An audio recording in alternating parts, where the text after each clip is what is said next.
Et si parler pour ton proche, ton résident, ton patient, ne voulait pas dire parler à sa place, mais devenir le porte-voix de ce qu'il a toujours exprimé, même quand il n'a plus la force de le dire lui-même. De la perte d'autonomie à la fin de vie et même pour l'après, parler pour son proche ne doit jamais signifier le déposséder de sa parole. Bienvenue dans la saison 5 de Sweet Papy Podcast. Et si je te disais que dans l'accompagnement de fin de vie de nos proches, il existe parfois des instants comme suspendus où tu découvres une force en toi que tu ne soupçonnais pas.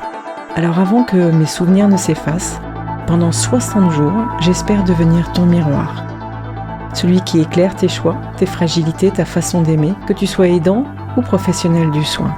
Alors abonne-toi pour ne rien manquer de ces instants de passage.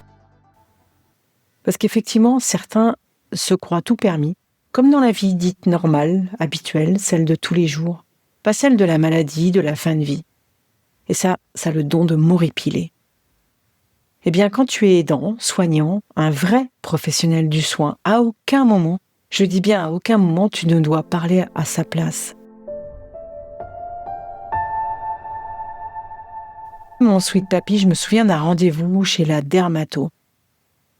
Tu avais attrapé une sale maladie de la peau qui te faisait des cloques partout, comme si on t'avait brûlé, comme des ampoules.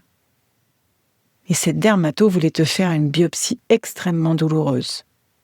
Le médecin te posait 1000 questions, mais ta voix se faisait faible. Tes yeux disaient déjà ta fatigue. Comme je t'ai accompagné, j'ai pris la parole. J'ai raconté ton histoire médicale, j'ai reformulé tes douleurs, j'ai dit ce que je savais être important pour toi.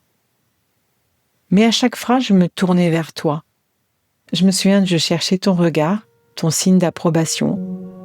Je voulais que tu sois encore mon pilote, mon commandant, et moi juste ta copilote. Et toi, à la fin, tu m'as juste soufflé « merci ». Ce jour-là, j'ai senti la fine ligne entre être ton soutien et devenir ton substitut. La tentation est grande quand on aime de vouloir protéger, de prendre toute la place. Je me souviens de l'avoir fait. Mais finalement, la dignité, elle se joue dans le fait de rester passeur, pas propriétaire. Parler pour toi, c'était me souvenir de tes mots, pas inventer les miens. C'était traduire ton langage, pas l'effacer. Dans l'accompagnement, on appelle ça la représentation respectueuse.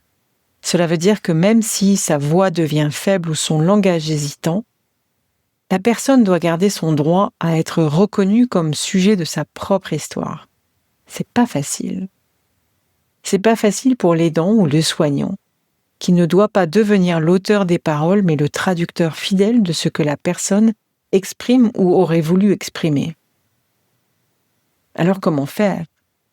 Parce que chaque fois que possible, même dans le silence, on doit chercher un signe, un regard, un mouvement de tête, un souffle d'approbation. Ce simple geste redonne au proche sa place de décideur, même minimalement. Les professionnels le rappellent, et moi je l'ai appris à travers l'éthique.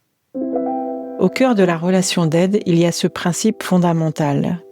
Rien sur lui, rien sans lui. Cela protège la dignité, évite l'infantilisation et reconnaît que même affaiblie, la personne reste actrice de sa vie. Quand on respecte cette représentation, avec la tendresse par exemple, la confiance augmente. Le proche se sent reconnu et l'aidant se libère d'une partie de sa culpabilité. On ne doit pas parler à la place d'eux. On porte juste une voix avec. En réalité, c'est un équilibre fragile. La parole devient un pont, pas une barrière. Alors j'ai essayé de comprendre moi ce qui m'arrivait à chaque fois dans ces moments-là, même dans la colère. Avant de parler avec ton proche, demande-toi, ai-je entendu sa volonté ?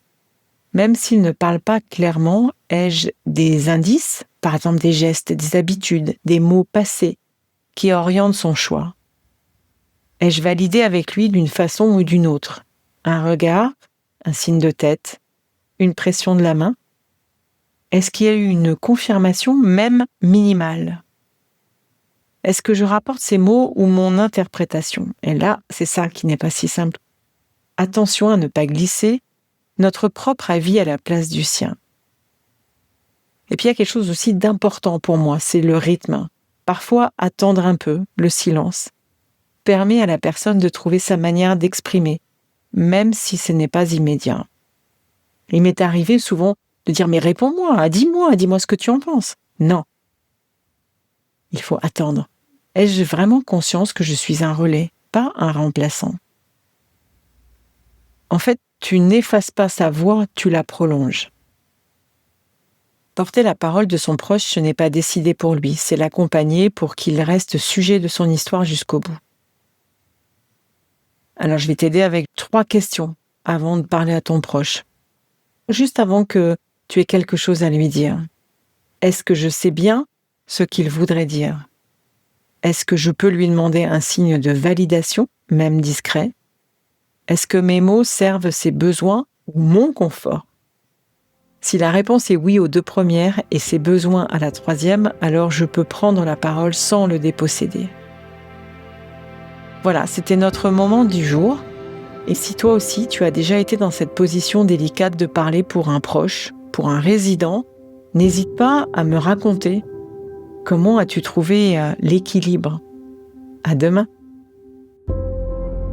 Si cet épisode t'a touché, inspiré ou donné des pistes pour mieux appréhender les imprévus de la vie, je t'invite à aller plus loin. N'hésite pas à t'abonner à Sweet Papy Podcast pour ne manquer aucun des prochains épisodes, remplis bien évidemment de bienveillance et d'histoires inspirantes. Et puis partage s'il te plaît cet épisode avec quelqu'un qui pourrait en tirer des enseignements précieux. Et surtout, si tu souhaites discuter de ton propre parcours d'aidant, échanger ou découvrir des ressources pour t'accompagner, n'hésite pas à réserver un appel découverte avec moi via le lien qu'il y a dans le descriptif de l'épisode. Sache que ton histoire, ton expérience et tes questions méritent d'être entendues. À très bientôt et prends soin de toi.